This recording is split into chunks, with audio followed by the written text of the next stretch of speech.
ভক্তবৃন্দের চরণে আমার কোটি কোটি দণ্ডবত প্রণিপাত।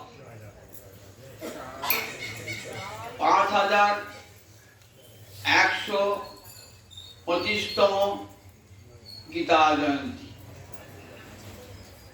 সেই গীতা জয়ন্তীর আজ প্রথম দিন। জয়ন্তী শব্দের অর্থ কি? জয়ন্তী শব্দের অর্থ হল জয় সূচক উৎসব। শ্রীগীতার জয়গাঙ্গে যে উৎসব তারই নাম জয়ন্তী উৎসব। সারা ভারতবর্ষে এই অগ্রহায়ণ মাসে গীতা জয়ন্তী উৎসব পালিত হয়। আপনারা জানেন মহাভারতের এক বিখ্যাত যুদ্ধ হয়ে গিয়েছিল। রাম রাবণের যুদ্ধের পরে দ্বিতীয় বিখ্যাত যুদ্ধ মহাভারতের যুদ্ধ, কুরুক্ষেত্রের যুদ্ধ।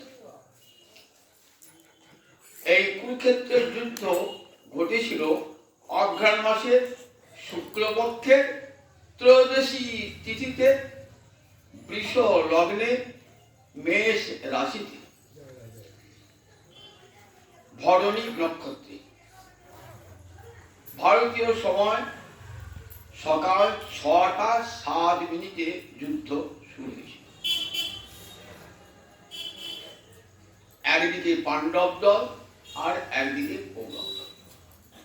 ত্রয়োদশী দিনে যুদ্ধ শুরু, 18 দিন যুদ্ধ চলেছিল। অমাবস্যার দিন যুদ্ধ শেষ। প্রতিপদে মহারাজ যুধিষ্ঠির আর রাজা। ওই দিন থেকে আমাদের কৈলব্য ধরা হয়, অর্থাৎ কলির শব্দ ধরা হয়। তারপরে তার 45 দিন পরে মাঘী পূর্ণিমা। এই মাঘী পূর্ণিমায় কলির আবির্ভাব, কলিকালের আবির্ভাব। সেখানে মহারাজ যুধিষ্ঠিরকে কি হয়? দাপর যুগের শেষ রাজা, কলি যুগের প্রথম রাজা। দাপর যুগের শেষ রাজা, কলি যুগের প্রথম রাজা। প্রতিপদে অমাবস্যার পর প্রতিপদ, সেই প্রতিপদে যুধিষ্ঠিরের রাজ্যাভিষেক হয়েছিল।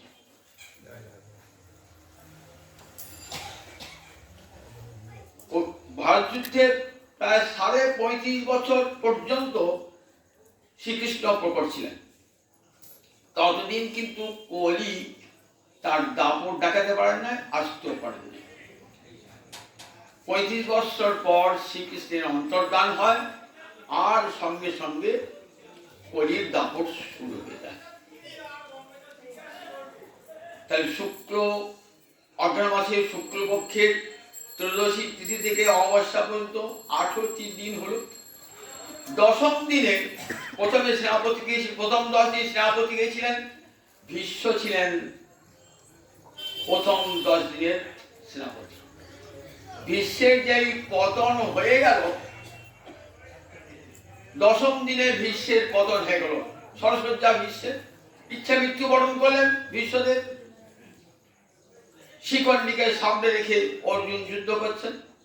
ভীষ্ম বললেন, নারী গাত্রে আমি মান নিক্ষেপ করব না। শিখণ্ডী আগের জন্মে নারী ছিল।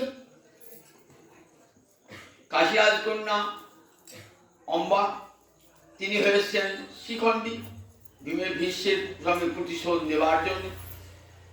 ভীষ্ম তাকে কাশীরাজের 3 কন্যাকে জোরপূর্বক নিয়ে এসেছিলেন। তখনকার দিনে রাক্ষস বিবাহ ছিল।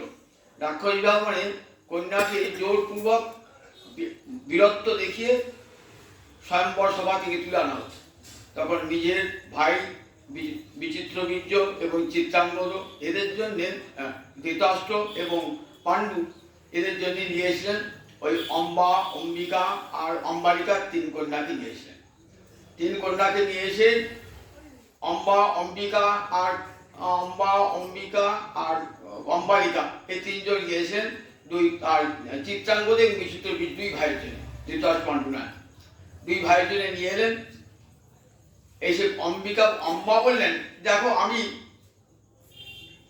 আমি কিন্তু সৌভরাজের কাছে আমি বাগদত্তা। তাহলে আপনি চিন্তা করুন, আমি তো ধার্মিক, আপনি চিন্তা করুন যে আমাকে গ্রহণ করা উচিত হবে কি না। ভীষ্ম ছিলেন পরম ধার্মিক, তো বলেন বাগদত্তা যখন বিবাহিতায়, সুতরাং ভীষ্ম তাকে পরিত্যাগ করলেন। সৌভরাজকে গেলেন, সৌভরাজ বললেন যে দেখো ভীষ্ম তোমার পানি গ্রহণ করেছে, সুতরাং আমি তোমাকে আর গ্রহণ করবো না। সুতরাং আর ভীষ্মের কাছে ফিরে আসতে পেলেন না, সৌভরাজের কাছে ফিরে আসতে পারলেন না। তখন প্রতিজ্ঞা করলেন, দেখো ভীষ্ম তোমার জন্য আমার এই নারী জীবন বিনষ্ট হল, সুতরাং আমি তোমার বিনাশের কারণ হব। এই অম্বাই শিখণ্ডী হয়ে জন্মালেন, দুর্বল রাজের কন্যা হয়ে জন্মিয়েছিলেন। এক সুকানন নামে এক সন্ন্যাসীর স্পর্শে উনি পুরুষ হয়ে যান, পুরুষত্ব প্রাপ্ত হন। সেই পুরুষত্ব প্রাপ্ত হয়ে যুদ্ধ করতে নেমেছিলেন। ভীষ্ম কিছু জানতেন, তাই ভীষ্ম একটা বাণ আর নিক্ষেপ করলেন না। যুদ্ধক্ষেত্রে বাণ নিক্ষেপ হতে বিরত হলেন, ইচ্ছা মৃত্যু বরণ করবেন, বিদার কাছে বর পেয়েছিলেন। 10 দিনের পর ভীষ্মের পতন হয়ে গেল। ভীষ্ম তখন সরস্বতী দিলেন। এই 10 দিনের পর সঞ্জয়, যিনি ধৃতরাষ্ট্রের অমাত্য মন্ত্রী ছিলেন, 10 দিনের পর তিনি গেলেন কোথায়? হস্তিনাপুরে গিয়েছেন। মহারাজ ধৃতরাষ্ট্র আকুল হয়েছেন, যুদ্ধের সংবাদ শোনবার জন্য আকুল হয়েছেন। ব্যাসদেব বললেন, ধৃতরাষ্ট্র তুমি কি যুদ্ধ দেখতে চাও? আমি তোমাকে দেখবার জন্য দৃষ্টিশক্তি দান করতে পারি। বললেন না। ধৃতরাষ্ট্র জানতেন যে এই যুদ্ধে আমার পুত্রগণের বিনাশ হবেই হবে, সুতরাং আমি নিজের চোখে আর পুত্রগণের বিনাশ দেখব না। তাহলে যুদ্ধের ঘটনা জানতে চাই। তখন বললেন, তোমার মন্ত্রী সঞ্জয়, এই সঞ্জয়কে আমি দিব্য দৃষ্টি দান করলাম। সঞ্জয় দিব্য দৃষ্টিতে সমস্ত যুদ্ধ 10 দিন দেখেছেন, তার বাদবাকি সমস্ত দিন সঞ্জয়, বাদবাকি যে 8টা দিন হল সঞ্জয় সমস্ত যুদ্ধ দর্শন করতেন। দর্শন করে বলছেন ধৃতরাষ্ট্রকে, এই গীতায় যে পাই সব সঞ্জয় উবাচ, গোটা গীতাটাই সঞ্জয়ের বর্ণনা। কৃষ্ণার্জুন সংবাদ সঞ্জয় বর্ণনা করেছেন ধৃতরাষ্ট্রের কাছে। সঞ্জয় ছিলেন সুত সারথি, পরবর্তীকালে ধৃতরাষ্ট্রের প্রধান অমাত্য হয়েছিলেন। পরম ধার্মিক। ধৃতরাষ্ট্রকে বারবার তিনি অনুরোধ করেছিলেন যে পুত্রগণকে যুদ্ধ থেকে বিরত বলো, নইলে যুদ্ধে তোমার পুত্রগণের বিনাশ। পুত্রগণ তোমার ধর্মের পথে যাত্রা করেছে, দেখো তুমি এমন পুত্র ছেলে এমন অন্ধ হয়েছ যে নিজ পুত্রের অন্যায় অধর্মকে দেখেও তুমি দেখছো না। কিন্তু জানবে এই তোমার এই দুর্যোধন দুঃশাসন এই পুত্রগণের জন্য তোমার বংশে বিশাল অভিশাপ নিকাশবে, সব শেষ হয়ে যাবে। এখনো বলছি যুদ্ধ থেকে পুত্রগণকে বিরত করো। কিন্তু ধৃতরাষ্ট্র যেমন চোখে দেখতে পান না অন্ধ, তেমনি স্নেহ অন্ধ। তখন যুদ্ধ তো হবে, অবশ্যম্ভাবী যুদ্ধ।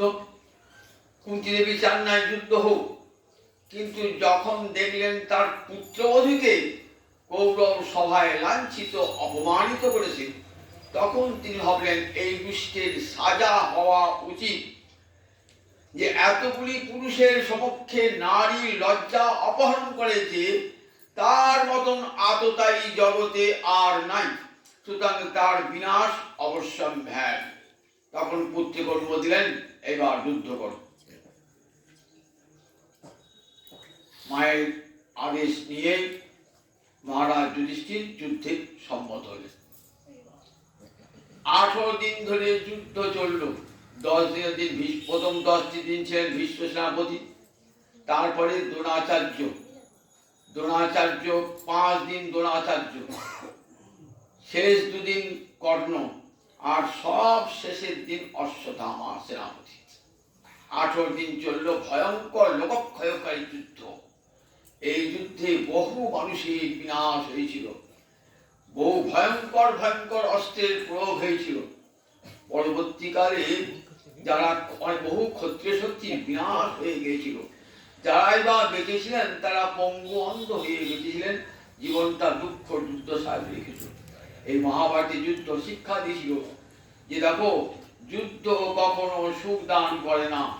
যুদ্ধ মানে সেখানে মৃত্যু, মৃত্যু ধ্বংস ছাড়া আর কিছুই নাই।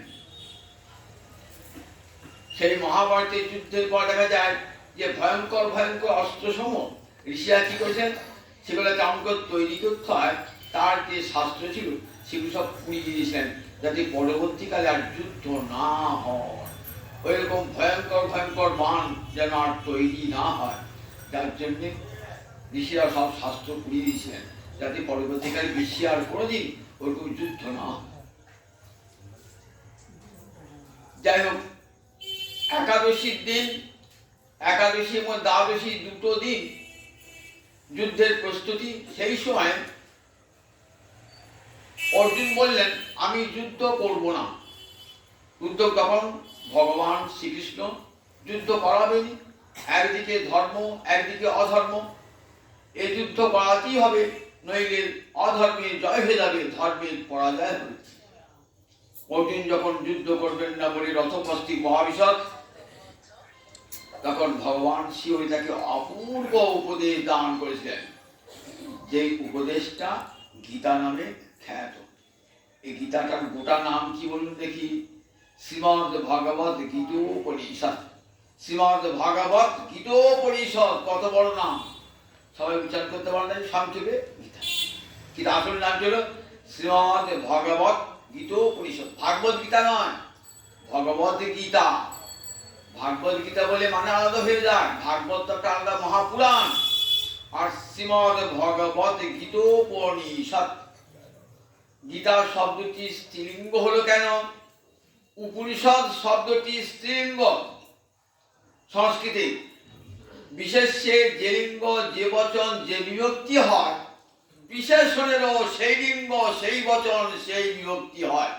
যেহেতু উপনিষদ শব্দটি স্ত্রীলিঙ্গ, তাই ভগবান শ্রীহরি কর্তৃক গীত, সেজন্য ওটার নাম হলো গীতা উপনিষদ। গীত উপনিষদ, গীতা একটা উপনিষদ। উপনিষদ কাকে বলে? উপনিষদ বলে বেদের মস্তক শ্রুতি মৌরি। বেদের চারটে ধারা: সংহিতা, ব্রাহ্মণ, আরণ্যক, উপনিষদ। সংহিতা, ব্রাহ্মণ, আরণ্যক, উপনিষদ। এই উপনিষদে আমরা দেখি ঋষিরা, ঋষিদের জ্ঞান, ঋষিদের প্রজ্ঞা একবারে তুঙ্গে আরোহণ করেছে ঋষিদের। এখানে ঋষিদের ব্রহ্মদর্শন হয়েছে, সর্বজীবী সর্বং খলিদং ব্রহ্ম, এই উপনিষদের বাণী। এই উপনিষদ হল শ্রুতির মস্তক স্বরূপ, ঋষিদের মহৎ চিন্তার ফল স্বরূপ। সেই উপনিষদকে, সমস্ত উপনিষদকে বলা হয়, সমস্ত উপনিষদের সার হল গীতা। সর্বপরিষদ গাব দগ্ধা গোপাল নন্দন, পার্থ বৎস সুধীর ভোক্তা, দুগ্ধং গীতামৃতং মহৎ। দেখুন, গীতা যে সমস্ত বেদের সার, সমস্ত উপনিষদের সার, এই মঙ্গলাচরণের শ্লোকটা অর্থ বুঝতেই বুঝতে পারবে। সর্বপরিষদ গাব, গো শব্দের বহু বচনে কি হয়? গাব, গৌ, গাব, গাব। সর্বপরিষদ মানে সমস্ত উপনিষদ সমূহ হলো গাভী। অনেক উপনিষদ আছে, সমস্ত উপনিষদ হলো গাভী। সর্বপরিষদ গাব। তা গাভীতে কি থাকে? দুগ্ধ থাকে। তার দুগ্ধ, গাভী থাকলে তার দুগ্ধ পাওয়া যাবে না।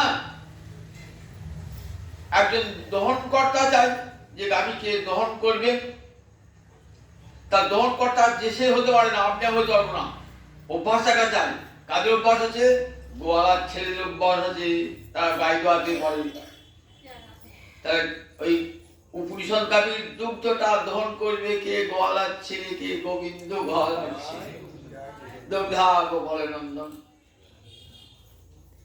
নন্দনন্দন গোবিন্দ ওই উপনিষদ গাভীর দুগ্ধ দহন করেছে।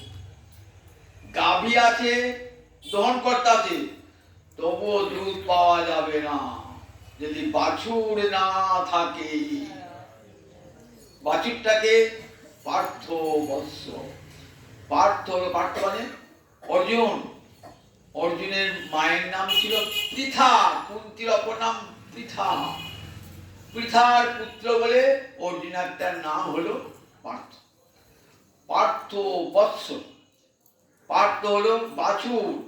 বাছুর যে স্তনে মুক্তি দেবে না, সঙ্গে সঙ্গে দুগ্ধ ক্ষয়িত হবে। দেখবেন অর্জুন প্রশ্ন করছেন, আর গীতা উপনিষদ গাভীর দুগ্ধ বার হচ্ছে।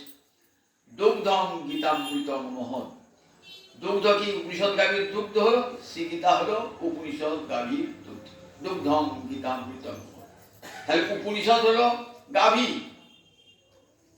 শ্রীকৃষ্ণ হলেন দহনকর্তা, অর্জুন হলো বাছুর, আর দুধ হলো গীতা। বুঝতে পারছেন তার কেমন পরিষদের সার? দুগ্ধম গীতা। কে খায় দুধ বলুন দেখি? যারা চায় দেহটাকে সুস্থ রাখবো। একদিন মনীষীরা কিছু না আগে দুধ খেয়েই থাকতে যাচ্ছে, সব আশ্রমে গাভী থাকতো, সেই গাভীর দুগ্ধ পান করুন। তারা আমাদের মতন ভাত তার ডাল তরকারি খেতেন না, তারা দুগ্ধ খেয়ে আর দুগ্ধজাত দ্রব্য খেয়েই বেঁচে থাকতেন। তাই দুগ্ধের মধ্যে সমস্ত খাদ্য গুণ আছে, যেটা খেলে দেহের পরিপুষ্টি সাধিত হবে। তার দুগ্ধ, এই গীতা দুগ্ধ পান করবে কারা? বলেন সুধী। সুধী কারা?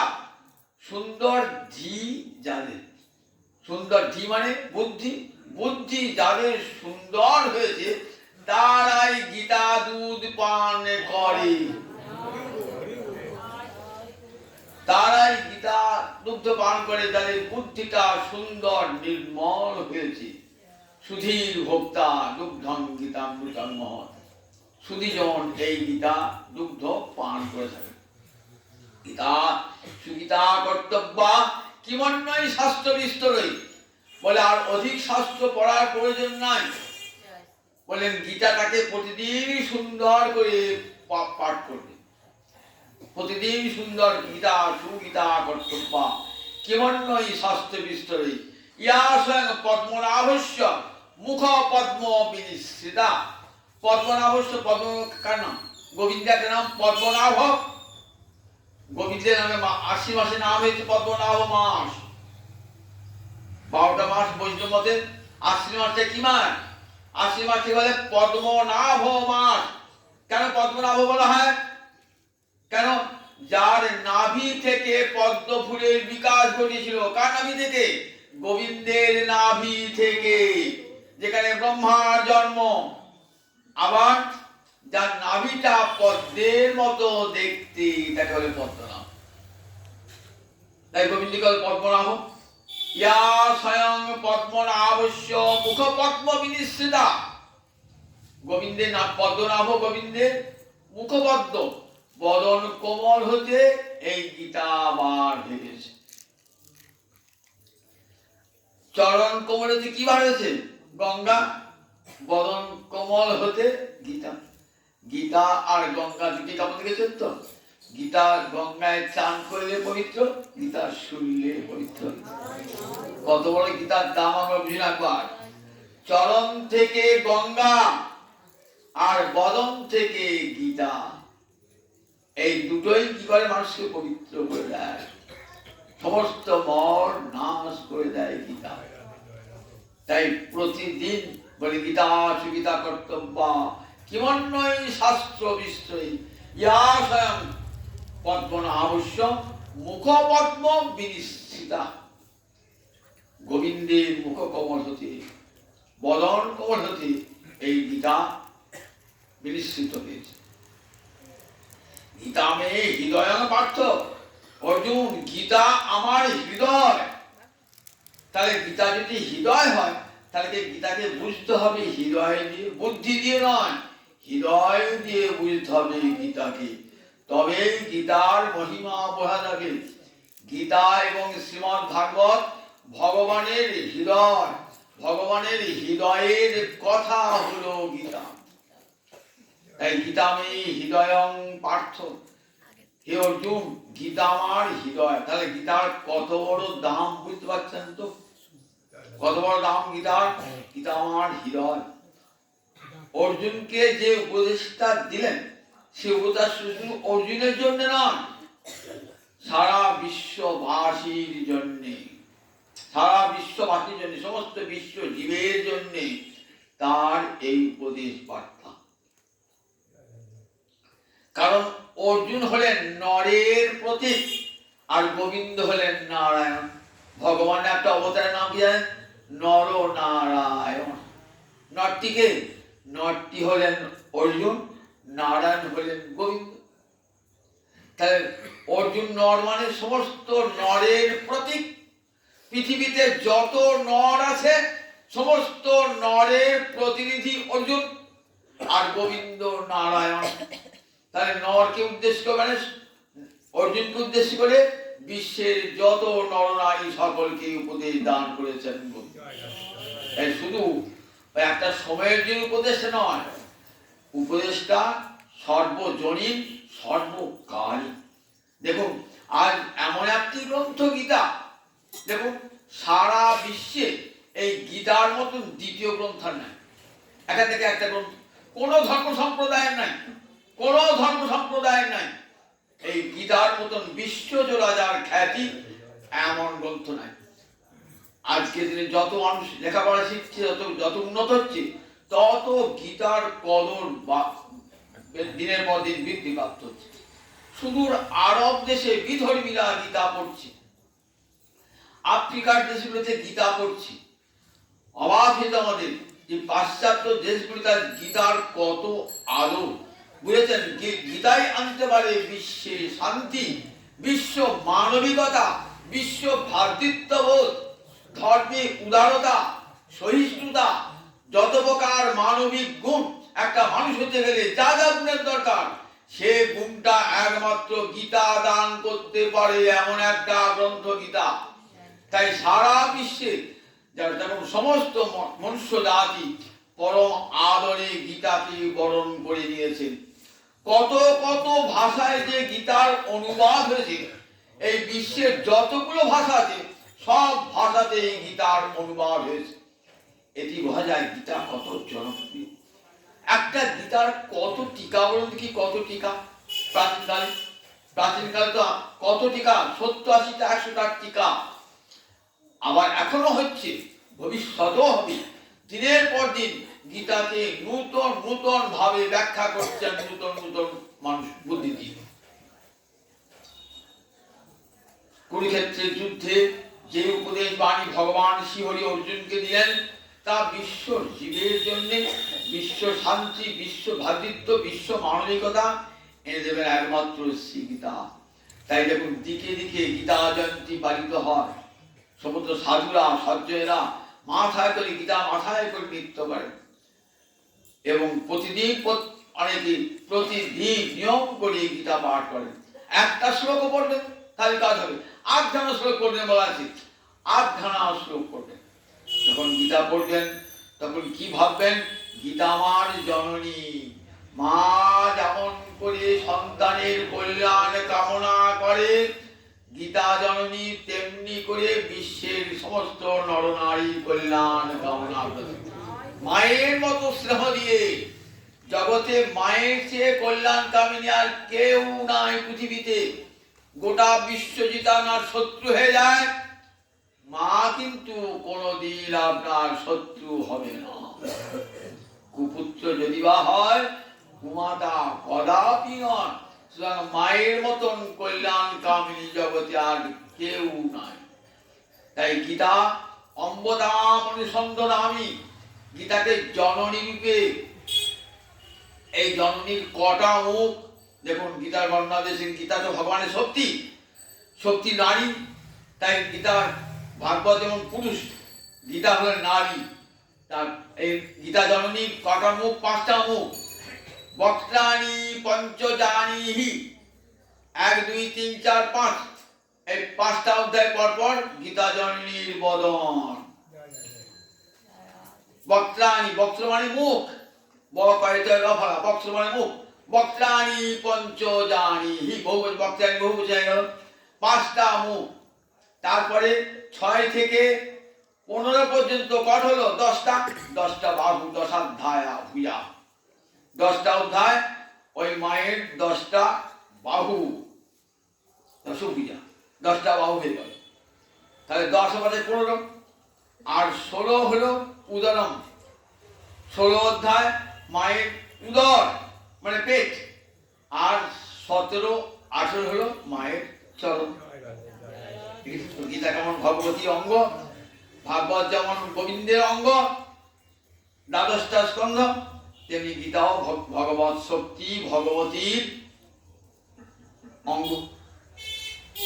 প্রথম 5টি অধ্যায় হলো 5টি মুখ, পরের 10টি অধ্যায় হলো 10টি বাহু। ভালো শুনুন, প্রথম 5, 1, 2, 3, 4, 5 হলো গীতা মায়ের মুখ।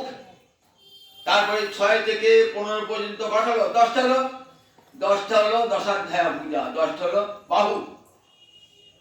একম উদরম, উদরম 16 হলো উদর, 17, 18 হলো মায়ের 2 চরণ।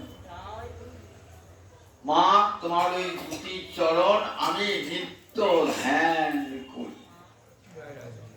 সন্ধ্যাবেলায়, রাত্রিবেলায় শোয়ার সময় মায়ের চরণ যদি ধ্যান করেন তাহলে কোনো বিঘ্ন ঘটবে না। সকাল উঠে যদি মায়ের চরণ ধ্যান করেন তাহলে কোনো অমঙ্গল হয় না। তাই অম্ব তাম অনুসন্দধামি, আমি তোমার যুগল চরণ নিত্য ধ্যান করি মা, যেন কোনো অকল্যাণ আসতে না পারে। না, তাই গীতা এখন এত আদর। গীতা সারা বিশ্বে যত সুধীজন আছেন তারা গীতাকে মাথায় করে ফেলেন।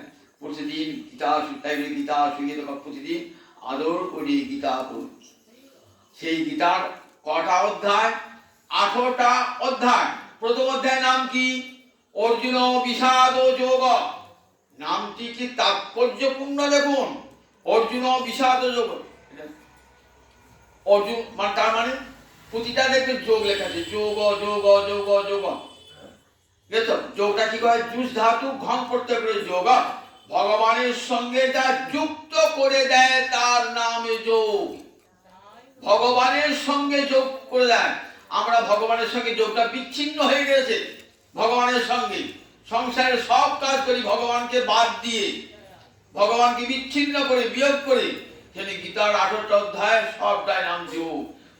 যা কিছু করুন সংসারে ভগবানকে যুক্ত করে করুন, এটাই গীতার শিক্ষা। সকাল থেকে আরম্ভ করে শয়ন পর্যন্ত যা যা কর্ম করুন সব যেন ভগবান যুক্ত থাকে, সবেতেই তবেই মঙ্গল। জীবনের আদি থেকে অন্ত পর্যন্ত যেন ভগবান যুক্ত থাকে। সংসার করুন, সুখে করুন সংসার, সেই সংসার সুখের হবে যদি ভগবানকে যোগ করেন। আর যদি ভগবানকে বাদ দিয়ে দেন, সংসার তো সংসার হবে না, কংসের কারাগার হবে। সংসার হবে কংসের কারাগার। 18টা অধ্যায় হলো 18টা সিঁড়ি। প্রথম অধ্যায়ের নাম হলো অর্জুন বিষাদ যোগ। ভগবানকে মানুষ সহসা ডাকে না। কখন ডাকে বলেন দেখি? যখন বিপদের পরে হরি আমায় রক্ষা করো। যখন টাকা আছে, পয়সা আছে, বল আছে, ক্ষমতা আছে, ততক্ষণ ভগবান আবার কি? ততক্ষণ এই সব ফুরিয়ে যায়, শক্তি সামর্থ্য ফুরিয়ে যায়, টাকা পয়সা ফুরিয়ে যায়, দেহের বল ফুরিয়ে যায়, ও হরি তোমার চরণে বললেন।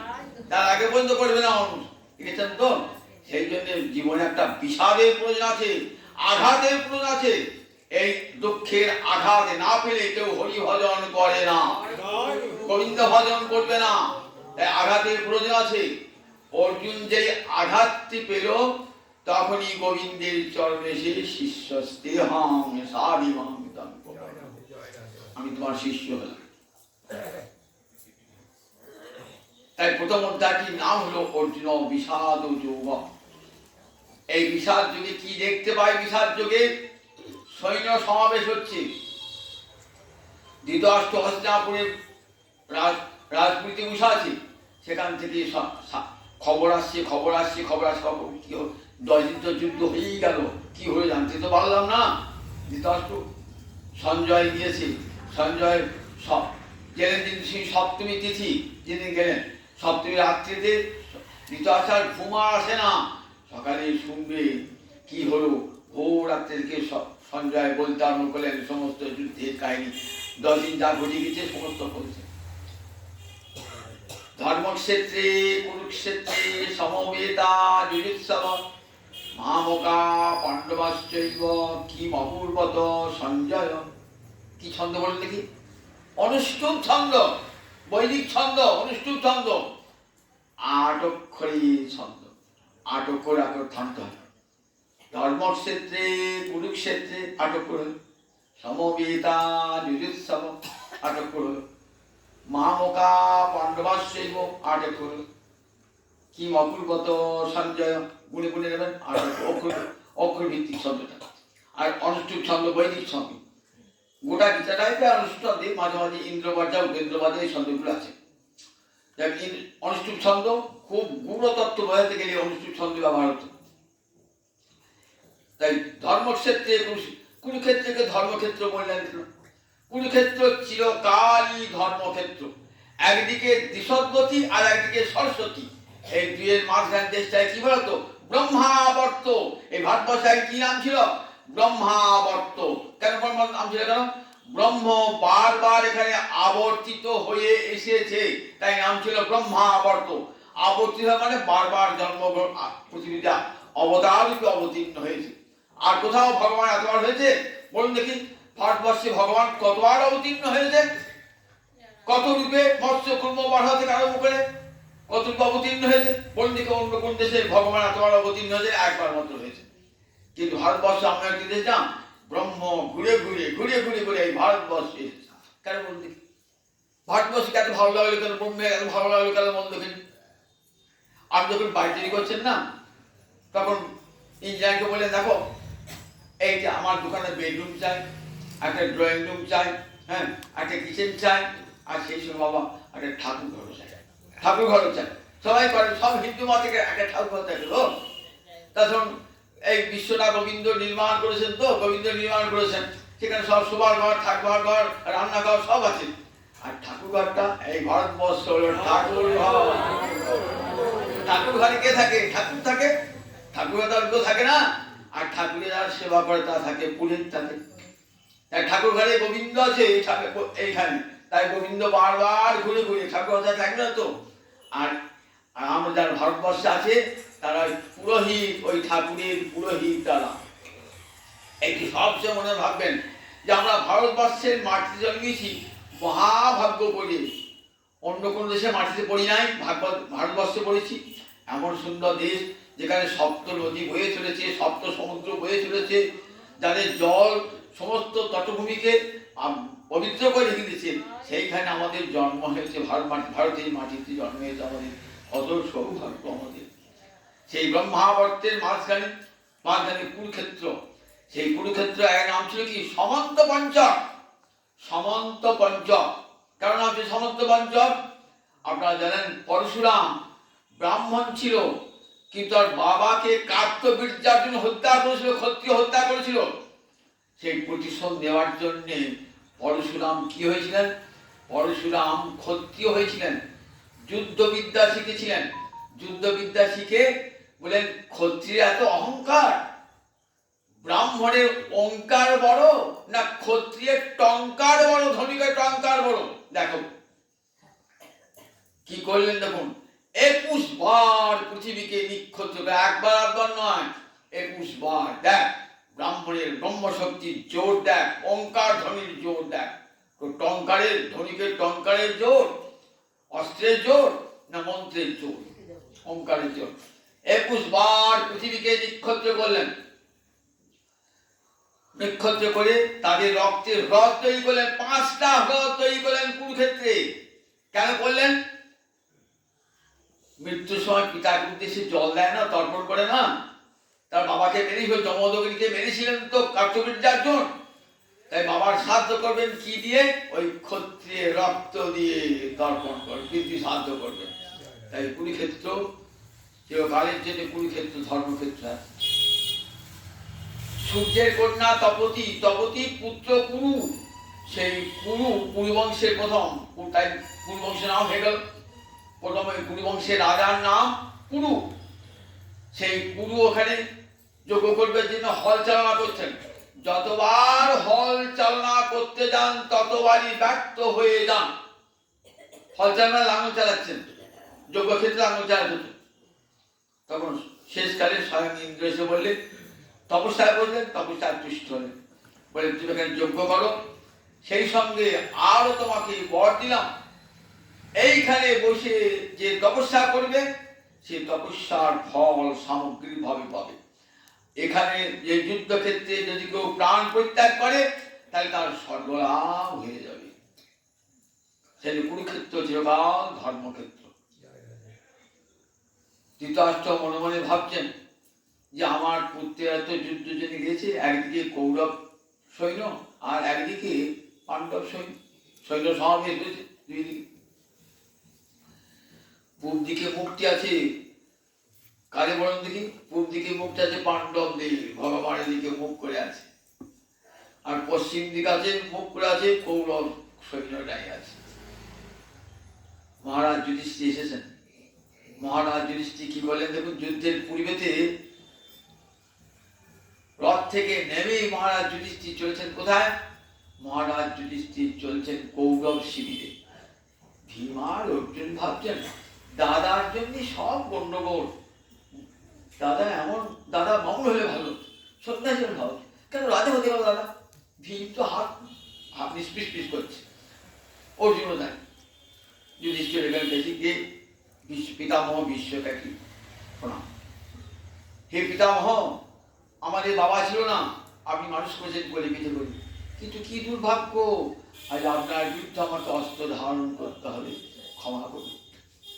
বিশ্ব হাত তুলে তুমি বৎস বিজয়ী হব, আমি রয়েছি কৌরবের দিকে, মনটা তোমাদের দিকেই রইল।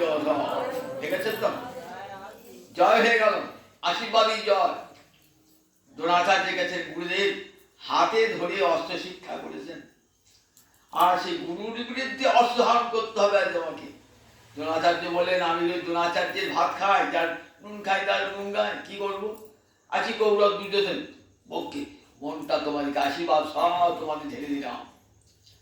কৃপাচার্যের কাছে গেলেন, আর এক গুরু প্রণাম করলেন, বললেন দেখো রয়েছে তো কৌরব পক্ষে, কিন্তু দেখো সব আশীর্বাদ তোমাকে, সব আশীর্বাদ কি হবে। দেখেছেন তো, জয় হয়ে গেল। প্রণাম করে সকলে আশীর্বাদ দিয়ে, দেখেছেন তো, প্রণাম করে দৃষ্টি নত হয়ে আর জগৎ প্রণম্য হয়ে গেলেন। জগৎ প্রণম্য, সকলকে আশীর্বাদে কত শক্তি দেখুন, মাথা নোয়ানোর কত শক্তি। আমাদের মাথা অহংকার উন্নত, প্রণাম করবো কেন, আমি কি ছোট নাকি, প্রণাম করবো নাকি, কত মাথা উঁচু করে থাকি। বলে যে মাথা নামায় সেই একদিন মাথা উঁচু করে চলে পৃথিবীতে, সেই হয় জগৎ প্রণম্য, যে জগৎকে সবাইকে প্রণাম জানান। যুধিষ্ঠির শিক্ষা লিখেছেন, সাধে কি হরিদাস হয়। যুধিষ্ঠির তিনজন হরিদাস কে কে? যুধিষ্ঠির একজন, উদ্ধব একজন, আর গিরিরাজ গোবর্ধন একজন। কতবার বলেছি, এই যুধিষ্ঠির হরিদাস শ্রী গোবিন্দের একান্ত একান্ত চিহ্নিত দাস। এত ভালোবাসছেন যুধিষ্ঠিরকে, ভারতবর্ষের রাজা করবেন বলে কত দুঃখ হয়েছেন, যে এত বড় ভারতবর্ষের রাজত্ব, কত দুঃখ কষ্ট। একবার বনে জঙ্গলে নিয়ে গেছেন, রাজ ঐশ্বর্য থেকে নিয়ে কত অত্যাচার হয়েছে, তথাপি যুধিষ্ঠির চলেন নাই কৃষ্ণ চরণের স্মরণ হতে এক মুহূর্ত মন যুধিষ্ঠির কোথাও যায় না। দেখেছেন তো, কত বিপদ এসেছে, শত বিপদ চিত্ত টলে নাই, চিত্ত অটল, গোবিন্দ চরণে চিত্ত অটল হয়েছে। সংসারে সব সুখ দুঃখকে জলাঞ্জলি দিয়ে গোবিন্দ চরণে নিজেকে সমর্পণ করেছেন চিরকালের জন্য। কেমন সমর্পণ হয়েছে, সেই যুধিষ্ঠিরকে ভারত সম্রাট করবেন তো, সেই যুধিষ্ঠির বিজয়ী হয়ে প্রণাম করি, প্রণামের শক্তি দিয়ে চলে এলেন যুধিষ্ঠির। ভয়ঙ্কর যুদ্ধ শুরু হবে, ধর্মক্ষেত্রে কুরুক্ষেত্রে সমবেতা যুযুৎসব। যুযুৎসব মানে যুদ্ধ করতে ইচ্ছুক যোদ্ধিগণ। যুযুৎসু বহুবচনে যুযুৎসব, সাধু শব্দের হর্ষকান্ত পুংলিঙ্গ শব্দ, বহুবচনে সাধব যুযুৎসব। কি মকুরবত সঞ্জয় সঞ্জয় কি করলো গো? যুদ্ধে ক্ষেত্রে যে যুদ্ধই করবে, আবার জিজ্ঞাসা করার কি আছে? তোমার ছেলে তো যুদ্ধ কবে জেনে গিয়েছে। মামকা পাণ্ডবাস্য লিখেছে তো। ধৃতরাষ্ট্রের কেমন দুই দুই ভাব। তুমি তো জ্যাঠা মশাই, পাণ্ডুপুত্ররা তোমার তো পুত্র তুল্য, তাহলে তুমি বলে কেন মামকা আমার ছেলেরা? আমার তোমার ভাগ করলে কেন? কারা করে বলুন? যাদের মনটি ছোট ক্ষুদ্র তারাই আমার তোমার ভাগ করে। বাবা জেঠা একই সমান। তাহলে তুমি দেখো, পাণ্ডু পাণ্ডু মারা গেছিল, পাণ্ডু ছেলেদের তুমি মানুষ করেছো, করে বিয়ে করে, তোমার যে দায়িত্ব। তাহলে তুমি দেখ মামকা পাণ্ডবাস্য, তাদেরকে মামকা বলতে পারলে না? প্রথম থেকেই কেমন দেখুন, ধৃতরাষ্ট্রের মনে কেমন, আমার ছেলেরা রাজা হোক, পাণ্ডু ছেলে যেন রাজা না হয়। প্রথম থেকেই মনে কেমন দুর্বুদ্ধি দেখা দিয়ে দেখুন। মামকা পাণ্ডবাস্য, আমার ছেলেরা আর পাণ্ডবেরা কি করলো সঞ্জয়? বলো দেখি। তোমার ছেলে গেছে, যুদ্ধ তো করবে, মনে মনে ভাবছে একটা সন্ধি হলে ভালো হয়। হয়তো কুরুক্ষেত্র তো ধর্মের ক্ষেত্র, এই ক্ষেত্রের গুণে অনেক সময় তীর্থক্ষেত্রের গুণে মানুষের মনের পরিবর্তন হয়ে যায়।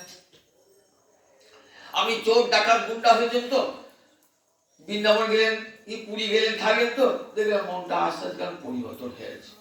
তীর্থার্থে গুণ আছে তো, তীর্থ জলে স্নান করছেন, সাধু সঙ্গ করছেন, তাই ভাবছেন হয়তো আমার ছেলের মনটা পরিবর্তন হতে পারে, আবার পাণ্ডবদের মনটাও হয়তো পরিবর্তন হতে পারে, হলে একটা সন্ধি হবে।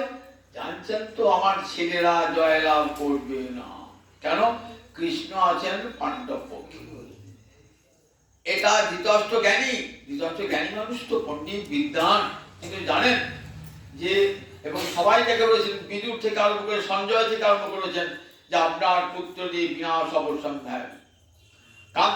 নিজ পত্নী গান্ধারী বারবার বলেছেন, পুত্র দুর্যোধন দুঃশাসনকে ফিরিয়ে আনো, এত বড় অন্যায় অধর্ম করছে, দেখছো না তোমার সামনে, তোমার বংশের কুলবধূ তাকে লজ্জিত করছে, অপমানিত করছে, তুমি ছেলেকে কিছু বলছো না। গান্ধারী কেমন ধর্ম ধর্ম করছো, কি দিবে তোমার ধর্ম? ধৃতরাষ্ট্র বলছেন, গান্ধারী বলছেন, দুঃখ নব নব, আমি কি ধর্মের কাছে কিছু পাওয়ার জন্য ধর্মাচরণ করি না।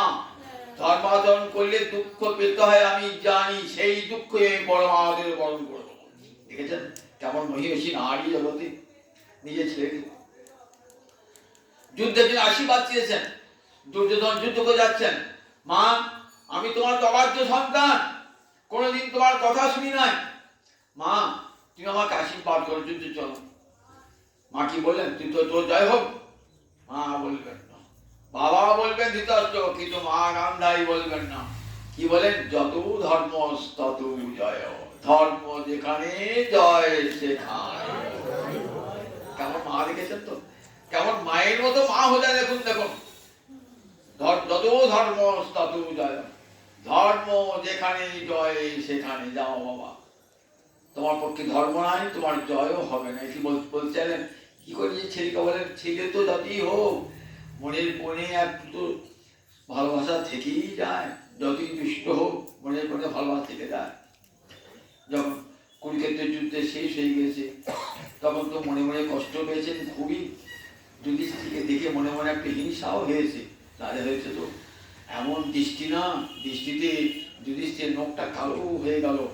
গোবিন্দ বুঝতে পারছেন যুধিষ্ঠির গোটা অঙ্গ কালো হয়ে যাবে, মাঝখানে গিয়ে দাঁড়ালেন, যাতে ওই গান্ধারীর দৃষ্টিটা যুধিষ্ঠির উপর না পড়ে। ভালোবাসার মা তো যতই হোক, মা কিন্তু সন্তানকে দুষ্ট হোক যাই হোক না কেন, মায়ের একটা ভালোবাসা থেকেই যায়। যত ধর্ম তত জয়। কিন্তু ধৃতরাষ্ট্র ছিলেন উল্টো, সবসময় চাইতেন আমার যখন কৌরব ক্ষেত্রে যখন পাশা খেলা হচ্ছে, কপরদূত খেলা হচ্ছে, তখন এটা জিতেছে সেটা জিতেছে, কিং জিতম বলে উঠছে। কি জয়লাভ হলো, এবার কি জয়লাভ হলো, এবার কি জয়লাভ হলো। তুমি একজন বৃদ্ধ জ্ঞানী, দেখছো না তোমার ছেলেরা কেমন ভাবে কিভাবে ঠকিয়ে যুধিষ্ঠিরকে, শকুনির মাধ্যমে যুধিষ্ঠিরকে ঠকিয়ে প্রতারণা করে দিচ্ছে। এগুলো সব প্রশ্রয় দিয়েছেন, আর সেই প্রশ্রয়ের ফলও ভোগ করতে হয়েছে। অন্যায় যে করে আর অন্যায় যে সহে, তব বিনাশ যেন তার তীর সমতলে। অন্যায় করাও যেমন পাপ, অন্যায়কে প্রশ্রয় দেওয়াও তেমনি পাপ। যুধিষ্ঠিরকে সেই পাপের অনল, ধৃতরাষ্ট্রকে সেই পাপের অনলে দগ্ধ হতে হয়েছে। ভয়ঙ্কর যুদ্ধ শুরু হলো। একদিকে কৌরব বনামে পাণ্ডব যুদ্ধ হয়েছে। দুর্যোধন পাণ্ডবদের 7 অক্ষ হিন্দি সেনা আর এদের 11, তাহলে 18 অক্ষ, 18 অক্ষ মানে ব্যাটালিয়ন, তাকে ইংরেজিতে বলে। এক একটা সৈন্য দলে প্রায় 15 লক্ষ করে সৈন্য আছে। এদের 7টা এই 7টা অক্ষহীনী পাণ্ডবদের, আর তার দ্বিগুণ দেখুন, প্রায় দ্বিগুণ আমার কৌরবদের 11 অক্ষহীনী, তাহলে 18 অক্ষহীনী। গোবিন্দের যে নারায়ণী সেনা সেটাও যোগ দিয়েছে কৌরবদের সঙ্গে, আর গোবিন্দ নিরস্ত্র হয়ে পাণ্ডব। যুদ্ধের পূর্বে দুর্যোধন এবং অর্জুন দুজনেই গিয়েছেন কৃষ্ণের সঙ্গে দেখা করতে। কৃষ্ণ শুয়ে আছেন আর অর্জুন পায়ের তলে বসেন, আর দুজন তো অহংকারী, একেবারে মাথা করে বসেন। পায়ের তলে বসবো কেন, মাথা করে বসেছেন। গোবিন্দ বললেন, উঠি প্রথম পায়ের তলে উঠে কি মুখটা করতো তো, তা বলেন তোমরা কি জন্য এসেছো? যুদ্ধে সাহায্য চাইতে এসেছি, যুদ্ধ হবে তো। বলে বেশ, কে কি চাও বলো। দুজন, আমার পক্ষে নারায়ণী সেনা আছে 1 অক্ষহীনী, আর আমি একা, এই দুইভাবে সাহায্য দিতে পারি। দুজন কাছে করি, ওই আমার 1 অক্ষ, তোমাকে নিয়ে কি হবে, ওই নারায়ণী সেনাটা নিতে হবে। বেশ, তাই হবে।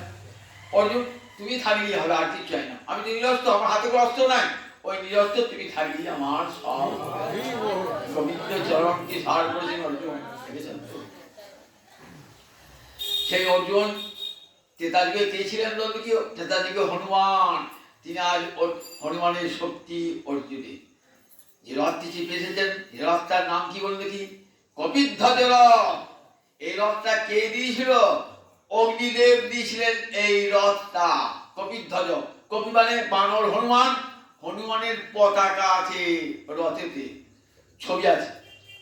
ছবি কথা বলেন, কিন্তু রথে যখন যুদ্ধ হচ্ছে না, ওই ছবিটা থেকে এমন চিৎকার শব্দ হচ্ছে না, একবারে কৌরব শোনো, ওই চিৎকার শুনে মরে যাচ্ছে। এত হনুমানের চিৎকার হচ্ছে, এমন শব্দ হচ্ছে না, ওই সেনা কৌরব সৈন্যগুলো ছুটে পালাচ্ছে, কেউ পড়ে পড়ে থাকছে। এই কপিধ্বজ রথ, আর গান্ডীব ধনু, আর অক্ষয় তুনো, আর কপিধ্বজ রথ কে দিয়েছেন? যে রথটা মাটি থেকে উঁচুতে চলবে, দিয়েছিল অগ্নিদেব। কেন দিয়েছিলেন? অগ্নিদেবের আবার দীর্ঘকাল সেতুকি রাজা যজ্ঞ করেছিল, সেই যজ্ঞে এত আহুতি ছিল যে ঘি খেয়ে অরুচি হয়ে গেছিল। এত ঘি খেয়েছে না, যে ঘি খেয়েছে, ঘি খেয়েছে, ঘি খেয়ে মুখটা অরুচি হয়ে গেছে, অগ্নিমান্দ রোগ হয়েছে। তা কি করে সারবে? ব্রহ্মা বললেন, দেখো সারার একটা উপায় আছে, ওই খাণ্ডব বন যদি দহন করে সে প্রাণীদের মেদ ভক্ষণ করতে পারো।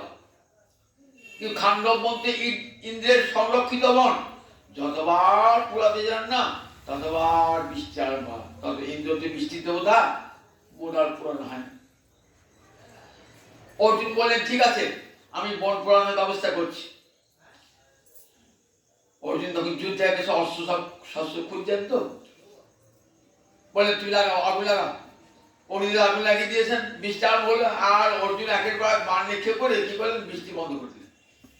প্রাণীকুলকে বেঁধে তার মেদ ভক্ষণ করে অগ্নিদেবের অগ্নিমান্দ রোগ সারলো। বলে এত বড় রোগ সারিয়ে দিলে, এই না উপহার দিলাম, এই রথ দিলাম,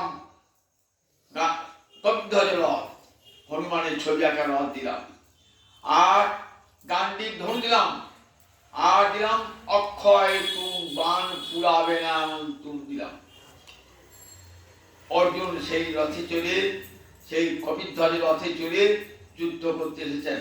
যুদ্ধ করতে এসে রথ সারথীকে স্বয়ং ভগবান, যিনি সকল জীবের জীবনের রথের সারথী, জীবন রথের সারথী, জীবন নৌকার কান্ডারি, কৈবর্তকে কে সবই পাণ্ডব নদী পার হলেন। কি করে পার হলেন? নৌকার মাঝি গোবিন্দ ওই পাণ্ডবগণকে পার করে দিলেন নৌকায় চাপিয়ে, একবারে নিজের কাছে নিয়ে গেলেন। ভয়ঙ্কর যুদ্ধ আরম্ভ হবে। বলছেন যুদ্ধ আরম্ভ হয়েছে। অর্জুন বলছেন, যুদ্ধ তো করতে যাব, যুদ্ধের পূর্বে একবার দেখিনি সৈনিকগণ কার সে যুদ্ধ করতে হবে, আমাকে নিয়ে চলো। সেনয়োর উভয়ের মধ্যে রথম স্থাপয়ামি অচ্যুত। উভয় সেনাবাহিনীর মাঝে আমার রথখানা নিয়ে চলো। গীতা এখন ভক্তি শাস্ত্র, প্রথম থেকেই ভক্তির কথা গীতায়, প্রথম থেকেই, প্রথমে ভক্তির কথা আবার শেষে ভক্তির কথা। আচ্ছা বলুন তো, ভক্ত ভগবানকে আদেশ করতে পারে? এই জগৎ আদেশ করে কারণ পিতা পুত্রকে আদেশ করতে পারে, পুত্র থেকে বলতে বাবাকে একটা কাজ করো, বাবা বলতে পারে। ছাত্র শিক্ষককে বলতে পারে, শিক্ষক ছাত্রকে বলে করো। গুরু শিষ্যকে বলতে পারে। ভক্ত ভগবানকে আদেশ করছি, সেনয়োর উভয়ের মধ্যে রথম স্থাপয়ামি অচ্যুত। হে অচ্যুত, উভয় সেনাবাহিনীর মাঝখানে আমার রথটাকে নিয়ে চলো। ভক্ত আদেশ করছে ভগবানকে, তাহলে ভক্ত বড় না ভগবান বড়? ভগবান সব এসেছেন, আমার ভক্তের মহিমা বড়। এই ভক্তিকে বড় করেছেন, নিজে ছোট হয়েছে। রথখানা নিয়ে গেলে আমি সঙ্গে সঙ্গে 8টা বাজছিল তো সঙ্গে বলছি, অনেক কথা বলে শেষ হবে না। প্রথম মধ্যে এটা পড়াশি পাঠ করতে ঠিক হয়। সেনয়োর উভয়ের মধ্যে রথম স্থাপয়ামি অচ্যুত। হে অচ্যুত, গোবিন্দের একটা নাম অচ্যুত কেন? যিনি ভক্তের হৃদয় হতে কখনো চ্যুত হন না। কৃষ্ণ তোমার হই যদি বলে একবার, অবন্ধ হইতে কৃষ্ণ তারে করেন পাঠ। একবার কৃষ্ণ বলে রাখুন, গোবিন্দ কিন্তু আপনার হৃদয় থেকে আর যাবে না। হে অচ্যুত, আমি আজ চলেছি ভয়ঙ্কর সংকটে, তুমি আমাকে আমার কাছ থেকে বাড়ি মানে হৃদয় থেকে চ্যুত হলেও না। উভয় রথের উভয় সেনাবাহিনী মাঝখানে রথটা নিয়ে গেলেন। ভক্তির আদেশ ভগবান পালন করছেন। ভক্তাধীন গোবিন্দ পশ্যৈতান সমবেতান কুরুনীতি। ওই দেখো অর্জুন কাদের সঙ্গে যুদ্ধ করবে তুমি দেখো। অর্জুন তাকিয়ে দেখেন কাদের সঙ্গে যুদ্ধ করতে হবে। এরা আমার ভাই, সম্পর্কে কেউ পিতামহ, কেউ পিতৃব্য, কেউ গুরু, কেউ শ্যালক, কেউ সম্বন্ধী, কেউ মাতুল। ওই বাবা, এদের সঙ্গে যুদ্ধ করতে হবে। দুদিক তাকে দিয়েছেন, এদিকেও আমার আত্মীয়, ওদিকেও আমার সব নিজের দল। কি করে যুদ্ধ করব? ও গোবিন্দ, শীতন্তি মম কাত্রাণি, আমার অঙ্গ অবশ্যই আসছে, যে মুখঞ্চ পরিশুষ্যতি, আমার মুখ শুকিয়ে আসছে। বিপতুষ্য শরীরে, শরীরে কম্পন দেখা দিয়েছে। তৎসৈব পরিত্যজ্যতে, আমার শরীরে জ্বালা ধরেছে। আমি কি করে যুদ্ধ করবো? দেখুন, যে বীরপঙ্গা, যে সব্যসাচী, 2 হাতে তীর চালায়, তার আজ কি অবস্থা। বীর পুরুষ কখনো যুদ্ধে ভয় খায়, কিন্তু অর্জুন আজ বৈক্লব্য দেখা দিয়েছে। আর যুদ্ধ না না না, এই যুদ্ধ করবো না। যুদ্ধকে দেখো, যদিও দেখো ভীষ্ম, দ্রোণ এরা আমার গুরু, তো এরা আততায়ী হতে পারে, আততায়ী হলেও এরা বধ করা যাবে তাদেরকে। শাস্ত্রে বলেছে আততায়ী অবধ্যা, যারা আততায়ী তাদেরকে বধ করতে হবে। আততায়ী কারা? অঙ্গিত গরদস্যৈব শস্ত্র প্রাণী ধনাপহ ক্ষেত্র দ্বারা প্রহারিত সমিতি আততায়ী ন। আগুন লাগিয়ে দেয় ঘরে যারা, গরদ বিষ খাইয়ে দেয়, শস্ত্র প্রাণী হাতে অস্ত্র নিয়ে ঘুরছে মানুষ মারবার জন্য, ধনাপহ অপরের ধন অপহরণ করে, ক্ষেত্র ভূমি অপহরণ করে, দার মানে পত্নী অপহরণ করে যারা, তারা আততায়ী। শাস্ত্র মতে তারা বদ্ধ বধ করা উচিত, এটাই অর্থশাস্ত্রের কথা। কিন্তু ধর্মশাস্ত্র বলেছেন মানুষ মারলে পাপ হবে। সে আততায়ী হলে তাকে মারলে পাপ হবে। অর্জুন মানে বিবাদ দেখা দিয়েছে, দেখেছেন? অর্থশাস্ত্র না ধর্মশাস্ত্র? শাস্ত্রে বলছে অর্থশাস্ত্রের চেয়েও ধর্মশাস্ত্র বড়। মানুষ আততায়ী হলেও মানুষ মারলে কিন্তু পাপ হবে। অর্জুন বলছেন যে দেখো, যদি এরা গুরুজন কি করে হত্যা করবো, আততায়ী হলো, আমি কি করে তাদেরকে বধ করবো? দেখাচ্ছে যে একদিকে দেখো, সেই যখন অশ্বত্থামাকে নিয়ে এসছেন না, তখন অশ্বত্থামাকে বলছেন, কৃষ্ণ বলছেন অস্ত্র হত্যা করো অর্জুন, অস্ত্র হত্যা করো। আর দ্রৌপদী বলছেন না, ওটা আমার গুরুপুত্র, গুরুপুত্র আর গুরু সমান, সুতরাং গুরুপুত্রকে হত্যা করলে আমার গুরু হত্যার পাপ লাগবে। তাই কি করা যায় দেখুন। তখন দ্রৌপদী কেমন করলেন, অশ্বত্থামা তার 5টা ছেলেকে বিনাশ করেছে, অশ্বত্থামা তার 5টা ছেলেকে, কাঞ্চন দ্রৌপদী বলে না, ও হত্যা করতে হবে। তখন কৃষ্ণ বলে দেখো হত্যা করতে, দেখো আততায়ী ওকে হত্যা করতে হবে। তখন কি করলেন দেখুন, অর্জুন বিপদে পড়ে কি করবেন, কৃষি কথা রক্ষা করবেন না দ্রৌপদী কথা রক্ষা করবেন? শেষ পর্যন্ত দ্রৌপদী কথায় রক্ষা। মাথার মণিটা কেটে নিলেন মাথা থেকে। ওইটি তার যতদিন মাথায় মণি থাকবে ততদিন তার মৃত্যু হবে না। মাথার মণিটা কেটে মাথার মণি কেটে নেওয়ার পর মাথার মণিকে শিরচ্ছেদন করলে বাড়ির মৃত্যুর সমান হয়ে গেল। বিভিন্ন রোগে আক্রান্ত হয়ে বনে জঙ্গলে ঘোরা থাকলে অশ্বত্থামা দেখালেন যে দেখো অর্থশাস্ত্র দেখা ধর্মশাস্ত্র বড়, তাই গুরুপুত্রকে বধ করুন। এখানে সমস্যা যে গুরু আততায়ী যারা গুরু তার তো আততায়ী, তাদের বধ করা উচিত তো। না আমি পারবো না, কত কি স্বজন হত্যা সুখীনের সঙ্গে মাধব। হে মাধব দেখো এরা সব আততায়ী হলে আমার স্বজন, নিজের জন, নিজের জনকে হত্যা করে কেউ জগতে সুখী হয়? নকাঙ্ক্ষে বিজয় কৃষ্ণ নচরাজ্য সুখাঞ্চ। আমি বিজয় চাই না, রাজ্য চাই না, সুখ চাই না। দেখো ওরা এমন মানুষ, কৌরবেরা এমন লোভপথে চেতস, রাজ্যের লোভে ওদের জ্ঞান বুদ্ধি সব হারিয়ে গেছে, তাই যুদ্ধ করতে এসেছে। কিন্তু আমি তো জ্ঞান বুদ্ধি বিবেককে বিসর্জন দিতে পারি না, তাই আমার মারা ভাই মরবো সেও ভালো, কিন্তু ওদিকে মারবো না। মারলে কি হবে? আমার বংশ নাশ হয়ে যাবে, কুলক্ষয় করবে। বংশ নাশ হলে কি হবে? আমার বংশের স্ত্রীরা ব্যভিচারিণী হবে। ব্যভিচারিণী হলে কি হবে? বর্ণ সংকর উৎপন্ন হবে, অন্য পুরুষের সংযোগে সন্তানাদি উৎপন্ন হবে, বর্ণ সংকর হবে। আর বর্ণ সংকর হলে কি হবে? আমার চিরকালের কুলধর্ম নষ্ট হয়ে যাবে। আমার পিতৃপুরুষেরা জল তর্পণ পাবে না, তাদের শ্রাদ্ধ কর্ম আদি হবে না, তারা নরকে গমন করবে, আর তার জন্য আমি দায়ী থাকবো। অর্জুন কত ধর্মের কথা ভগবানকে শোনাচ্ছেন। অর্জুন ভগবানকে, যারা ভগবান জানে কিছুই জানেন না, অর্জুন শোনাচ্ছেন কতম হি স্বজন হত্য আশুকের শ্যাম মাধব। ভগবান চুপটি করে আছে, মোল্লার দৌড় মসজিদ পর্যন্ত কতদূর যায়, অর্জুনের বুদ্ধিটা কতদূর যায়। শাস্ত্রে বলেছে একে যবে কথা কয় অপরে নিরভা, ভদ্রলোকের কর্তব্য একশো ভাগ করছে। অর্জুন তুমি বলো তোমার কতদূর বুদ্ধি সীমা দেখি। অর্জুনের বুদ্ধি ভগবান ছেড়ে লাগাম ছেড়েছে, বল। অর্জুন কত জ্ঞানের কথা অর্জুন বলেছেন, দেখো বর্ণ সংকর হবে, কুলধর্ম নষ্ট হবে, আমি এমন কাজ করবো না, আমার বংশের পিতৃপুরুষরা জল তর্পণ পাবে না।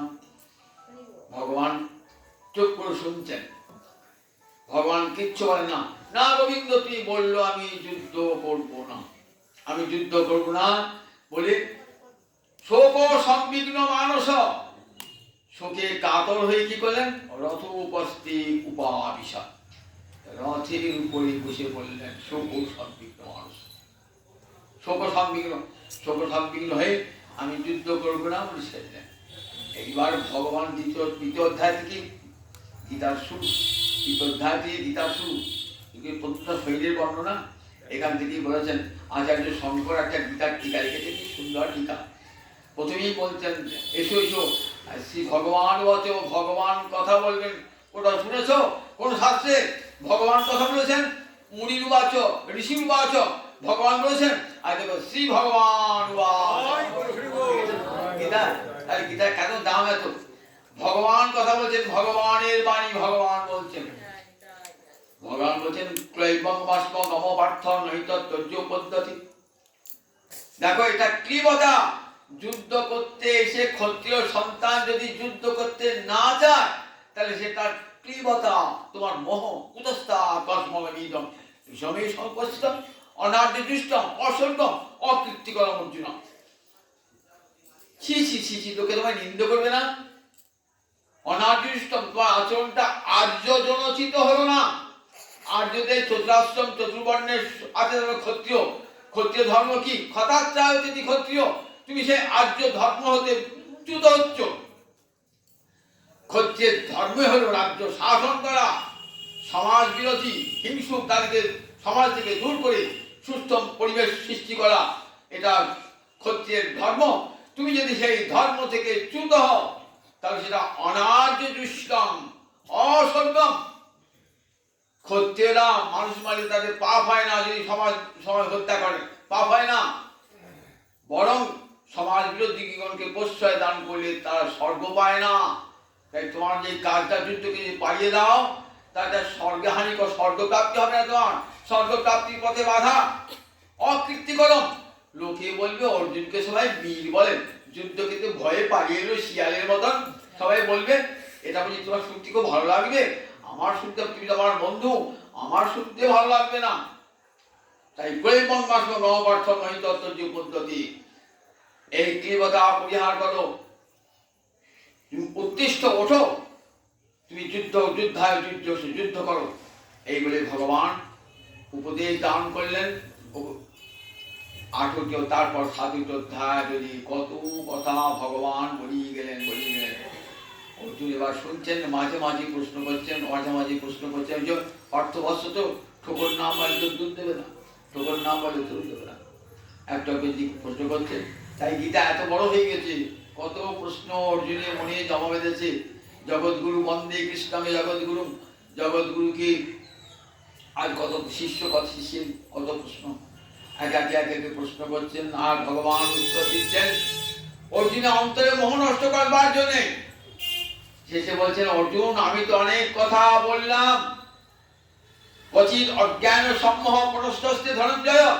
হে ধনঞ্জয়, তোমার অজ্ঞান থেকে যে মোহ এসেছিল দূর হয়েছে তো?